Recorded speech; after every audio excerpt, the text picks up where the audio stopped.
Bali ito yung napili kong gulong guys, oh. Sobrang kapal niyan guys. Para pang almost brand new pa. Saka wala siyang pasak, walang issue. Yan, oh, pwede kayo bumili ng tag-iisa. Ito may sobrang kapal din dito na pang ADB, oh. Ito lang, sobrang kapal niyan.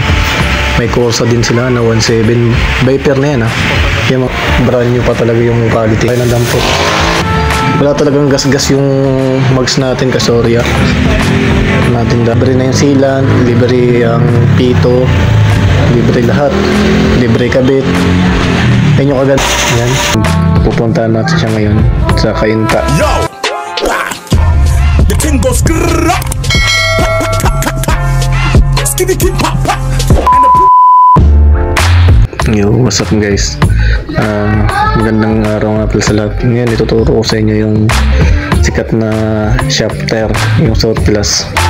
Lagi kong binibilan ng gulong. Dito ako nagpapapalit kasi sobrang laki na natitipid ko. And ang mura niya. Good as brand new pa yung mga gulong nila. And pupuntahan natin siya ngayon sa Cainta. Bali dito tayo ngayon sa QC. And punta na muna tayo dun. Ang ruta natin is ito. Galing tayo ng QC, dadaan tayo ng Katipunan, and pupunta ng Cainta.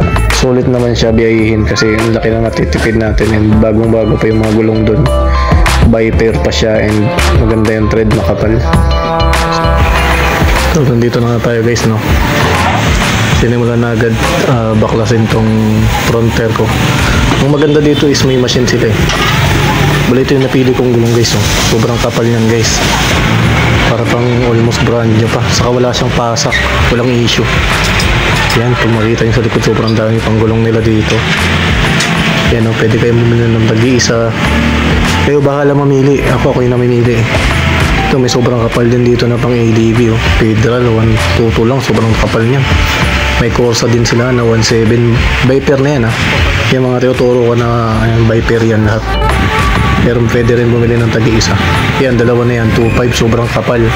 Brand new pa talaga yung quality niya. Yan, dito sa likod marami din. May mga pang Aero, NMAX, ADB, Click, Bit, lahat Mio, nandito lahat. May pang off-road tire sila, may pang on-road, pang highway, Maxis, mga Maxis, yan lahat nandito. Ito sana yung kukunin ko pang harap kanina. Yan, binaklas na yung gulong dun sa mags. Bali, manipis na rin pala yung disco, nakita ko. Yan. Grabing daming gulong dito, kayo bahala mamili. Dampot lang kayo ng dampot. Yan. Pinabit na nga yung nakuha natin gulong. Wala talagang gas-gas yung mags natin kasi machine yung ginagamit dito guys.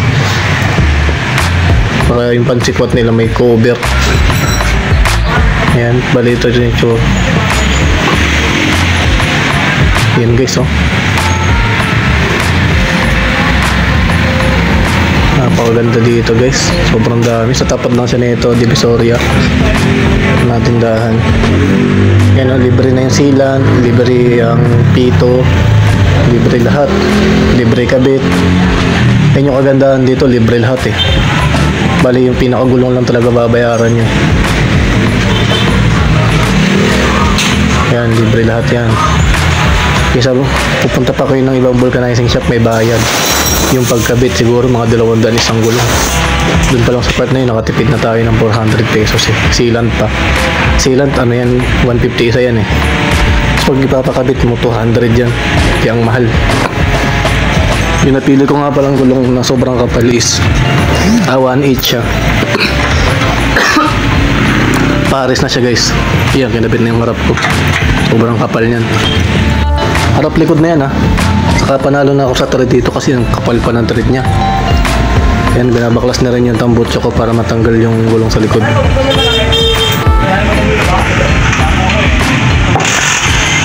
Yan, ganito na ng impact wrench para matanggal yung tornilyo.